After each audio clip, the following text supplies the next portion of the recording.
right, let's play ball. Welcome, Greg Rodenbaugh. Thank you. So, Greg, you are on the Baseball Club of Rising Sun. You're the organizer?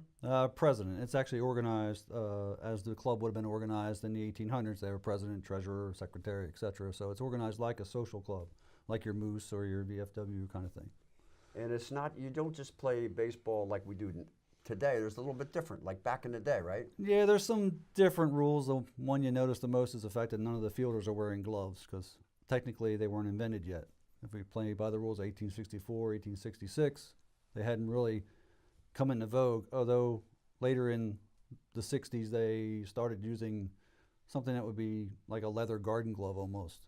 And then people were not real happy about that because they thought they ruined the game by bringing gloves into it. So you brought a couple baseballs. This is the ball you use. Yes, it's sir. got a little bit of give to it, but Little bit. It would sting, right? It can. You got to kind of go with the ball a little bit, bring it into you. Some of us aren't that smart. You end up with little dings once in a while, but crooked fingers, that's a hazard of the game. But it's a lot of fun. It's the truest form of baseball I think there is out there right now. And correct me if I'm wrong, but your Rising Sun Baseball Club is actually looking for members for this season. That's true, yes. We can carry a roster of up to about 30, and we play a lot of home games and we travel a little bit. So in order to get those folks, I mean, it's modern day. It's not like it was in the 1800s where they all lived together. We have jobs and wives and lives and families and you know, little league that we coach or whatever we do in our own time. So in order to have the ability to field a team, we like to make sure we have enough players, and usually it works out. Nobody's usually standing around. We have enough to play, and you know, we look for about 5 more guys this year. So you're looking for 5 more players. Yes. And you use these balls, which are a little softer. Correct. So people that know how to play, just about everybody has played at least wiffle ball, I would say. True. I would think, yeah. Yeah, So- well, you know, the one thing that really becomes an issue is we grew up our whole lives, like myself, playing baseball from Little League all the way up through high school or college even. For some people, you had a glove on your hand. Right.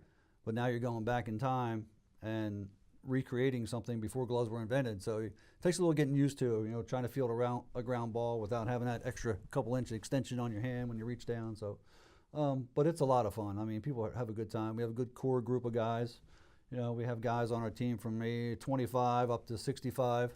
You have to be at least a little bit in shape. You got to be able to run the bases and, Sure. you know, track down a fly ball or what have you. But we're not looking for superstar athletes. You know, we're just recreational. Softball player doesn't like the softball grind anymore. You know, we have a few of those guys who gave up softball to play, you know, And it's vintage a baseball. fun club, right? It's a lot of fun. Yeah, we do a lot of things outside of the baseball realm. We actually were in the Sunfest Parade a couple years ago, and you know, we do social things. So it's a club. It's like a gentleman's organization, like I said, like the Moose or the Elk. Speaking of clubs, it looks like you brought a log with you. Yes, sir.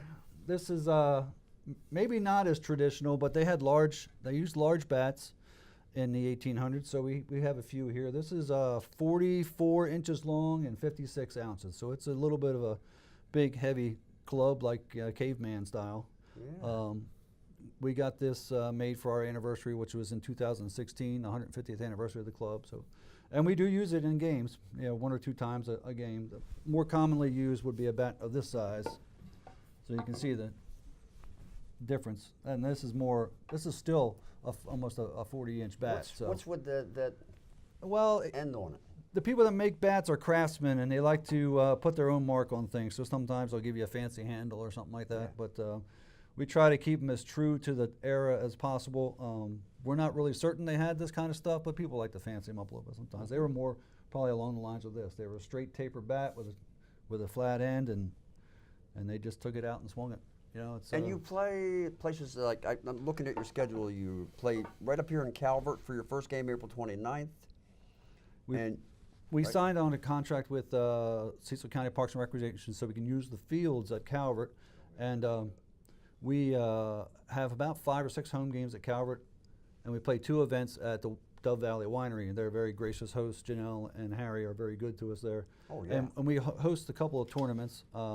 One's called a Weekend at the Winery that we host. We have a couple of teams coming from out of town, come from New York, Pennsylvania, and then we have another one at the end of the season called the Mason-Dixon Festival. Since we're right on the Mason-Dixon line, Right. perfect place for it. So we have teams from Pennsylvania, New Jersey, Delaware coming that And you go weekend. to Lewis, And right? we go to Lewis, Delaware, Cooperstown? Cooperstown, New York, Gettysburg, Pennsylvania. Do a little bit of traveling. Yeah. We And do. back in the day, they didn't travel like that. Well, back in the day, it took them as long to get from Elkton to Rising Sun as it takes for us to get to Gettysburg now. So yeah, they didn't. Horse doesn't travel quite as fast as. And people can come out and see these games. It doesn't. There's no doesn't cost. Never costs anything. Any place you go that you see a 19th century baseball game, we have another club that plays in Elkton. They don't charge. We go over to Jerusalem Mill in Baltimore County and play there. There's no charge for you to come watch the baseball game. It's a charge for the tourism, but not for the game itself. Well, Greg, I'm ready for spring, and Me I'm ready too. to watch the Rising Sun Club play. Maybe is there a rivalry between Rising Sun and Elkton Eclipse? Absolutely, Yeah. absolutely. That's a good game to There's watch. been a rivalry from since the 1865, 1866 from Rising Sun and Elkton. So it's a lot of fun, and yeah, they're probably our biggest rival. We love to play them. If somebody wants to join your club, how do they do it? How do They can find us anywhere. We're on. We have a website, risingsunbbc.com. We're on Twitter. We're on Facebook. We're on Instagram. So just look us up. You can find us, Rising Sun Baseball Club, or RSBBC, or Rising Sun Club. All those acronyms work. So Well, I'm ready to come out and watch a game, maybe several games. everybody come out. What's your Everybody come out. position? I pitch and I play first base. Nice, nice.